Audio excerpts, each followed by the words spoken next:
سلام، خوش اومدیم به کانال ما جلو. امروز اومدم یه مرغ لبنگی براتون درست کنم به یه روش اصیل که مادر یکی از دوستام که اهل چالوس بود بهم یاد داده. چند وقت پیش من این غذا رو برای مهمونامون با مرغ درسته و به صورت شکمپر درست کردم و چند روز بود خیلی هوس کرده بودم. گفتم که خب چجوری اون حجم کم درست کنم. تصمیم گرفتم که حتی اگر یک نفر هستین بتونیم با این رسیپی برای خودتون تک و تنها مرغ لبنگی درست کنیم. بریم ببینیم چی میخواد. این مقدار اندازه هایی که بهتون میگم برای یه دونه رون و یه دونه بادمجونه، چون شمالیا شکم بادمجونم با همین مواد پر میکنن، اونم خیلی خوشمزه میشه. من خواستم مرغ و بادمجون رو با هم انجام بدم که اگر گوشت یا مرغ نمیخورین با بادمجون درست کنین. 2 حبه سیر که لهش کردیم، 2 تا قاشق چای خوری رب انار ترش، یا اگر طبق ذائقه خودتون میخواین ملس بزنین اونم اشکالی نداره. 2 قاشق غذاخوری سبزی معطر شمالی که برای من اناریجه و چوچاق و زولنگه که تو همین منطقه خودمون رشد میکنه. اگر ندارین تو دیسکریپشن مینویسم جایگزین چی به استفاده کنین. 3 تا دونه گردوی کامل، 1 پیاز کوچولو رنده شده. اول از همه به مرغمون نمک و فلفل میزنیم و سرخش میکنیم. خب تا مرغ و بادمجونمون سرخ میشه میخوایم مایه لبنگیمون رو درست کنیم. گردو رو اضافه میکنیم، پیاز، سیر، رب انار و سبزی معطر. نکتهش چیه؟ نکتهش اینه که ما اینا رو همه رو خام قاطی میکنیم و الان نباید بپزه. موقع پختن فقط باید یه کمی داغ بشه، همین. اصلا نمیخوایم که سرخ کنیم مواد رو. یه کم هم نمک و فلفل بهش میزنیم.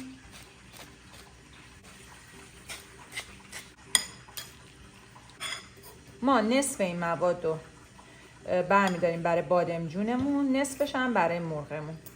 توی همون روغنی که مرغ رو سرخ کردیم یکم زردچوبه میریزیم، نصف مواد لبنگی اونو اضافه میکنیم،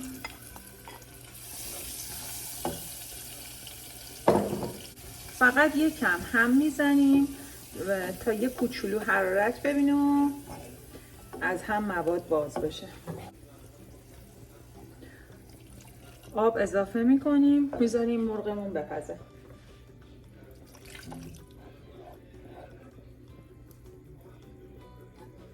این مرغ هم نباید زیاد آب داشته باشه، یعنی تهش باید دیگه آب و روغن و مواد فقط بمونه.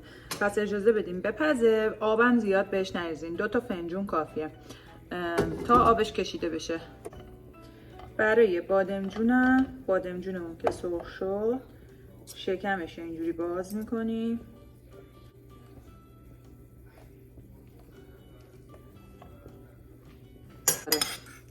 از اون مواد لبنگی میریزیم داخلش.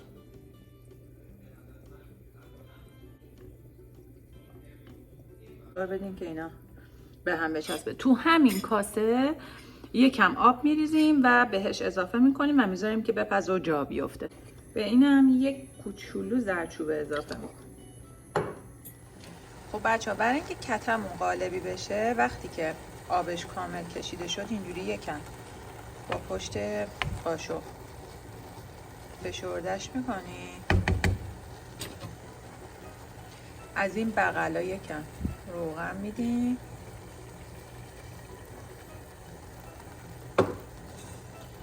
درشو میذاریم رو حرارت کم دم بکشه. غذامون که آماده شد میریم با هم تستش میکنیم ببینیم چطور شده.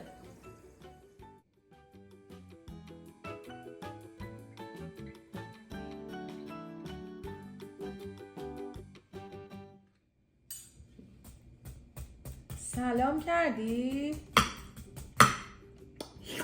این مرغ برای لونگی ها مرغ لبنگیه. لنگیه دیگه، دیروزم بازیشون. مرغ لبنگی یعنی چی؟ شمالیا درست میکنن دیگه، به این ترکیب میگن مرغ لبنگی. چی توشه؟ بادمجون چیه توش؟ بادمجون شکم پرشه. این سسشو یعنی میشه بادمجون لبنگی.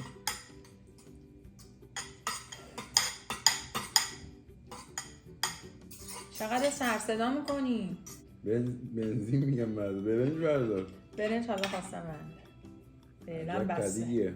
واخ واخ واخ، ببین این مرغو بخوری دیگه مرغ ربی نمیخوری، به خدا نمیدونی چه عطر و طعمی داره. دوست نداری؟ خوشت نمیاد امتحان کنی؟ نه برام جالب نمید. براش جالب نمید. این سسش وای، من حاضرم فقط سسشو خالی بخورم با برنج، به خدا.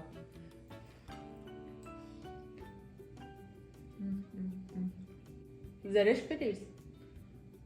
زرش با برنج دمی خوب میشه، نه با کته. چرا؟ چه ربطی داره؟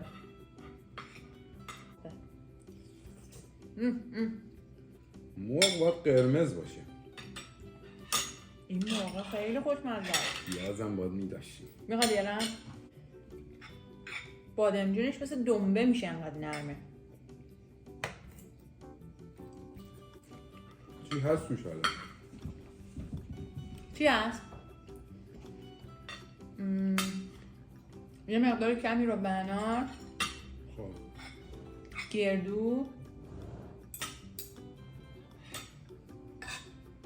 پیاز و سبزی‌های معطر شمالی. به نظرم که بخوری خوشت میاد. یعنی با بادمجون خالی هم درست کنی خیلی خوشمزه میشه، چون که اون سسش خیلی خوش عطر و طعمه. در واقع طعم اون سس است که خیلی مهمه. پیاز بخوریم. پیاز. آقا تو عید نیستین؟ بچه ها اگه تو عید نیستین وقت نمی‌کنین بیان یوتیوب، من برنامه نذارم به مهمونام برسم، چون که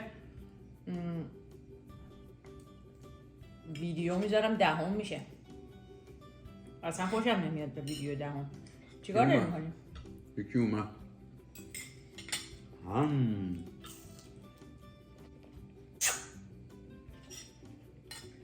اگه سبزی شمالی نداشتین یه پیج میشناسم، میتونین خشک شدهشو بخرین به نام گیلان بانو. خیلی همه تبلیغشو میکنن، میگن که مثل که خوبه، همه چی داره. اگه هم نخواستین بخرین تو دیسکریپشن مینویسم به جای سبزی شمالی چه سبزی استفاده الان کنین. میگن تو هم داری تبلیغ میکنی. نه به خدا، کسی به ما پول داده برای تبلیغ بیاد فیش میش بکنه. تبلیغ چی؟ برنامه‌ای که رفتیم ولاگ گذاشتی رفتیم رستوران و کافه، میگفتن تبلیغ کردین شده آگهی بازرگانی. اصلا اون کافه هایی که ما رفتیم احتیاج به تبلیغ ما نداره. اون رستوران وکیل و تجار اصلا احتیاجی نداره. دیدین که فیلم گذاشتیم چقدر شلوغ بود. ما اسم رستورانم نگفتیم، آدرس ندیم، پول داده باشه طرف نمیگه. آره. تبلیغ ما رو گذاشتی نزدیم ما کجاییم. حالا اگه خوشتون اومد، چون خیلی ها پرسیدین، رستوران وکیل و تجار، میدان مولوی. میدون اعدام نبود مگه؟ همونه دیگه، اعدام زمان قدیمیه. میدون محمدیه نام چی بود؟ همونه، چند تا اسم داره. جمعه هم باید برین دیگه، چون که اونجا ترافیک. دیگه چه کافه ای رفتیم؟ مثلا کافه گربه ها، میوزه پرشین کرد. اصلا من یه سال بود میخواستم برم، نمیشد. هی مثلا اون احتیاج به تبلیغ ما داره، خدا وکیلی.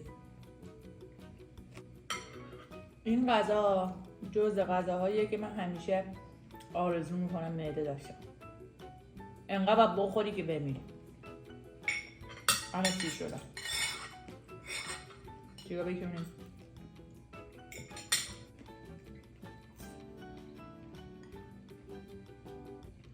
شمالی واقعا غذاهاشون خوشمزه است. دستشون رو باید بوس بکنیم. خیلی ممنون. بچه واقعا من نمیدونم چی دیگه باید براتون درست کنم، برنامه‌شو بگیرم. اگر که پیشنهادی دارین لطفا تو کامنت بنویسین. لازم به ذکر نیست که من 100 و خورده ویدیو دارم و غذا.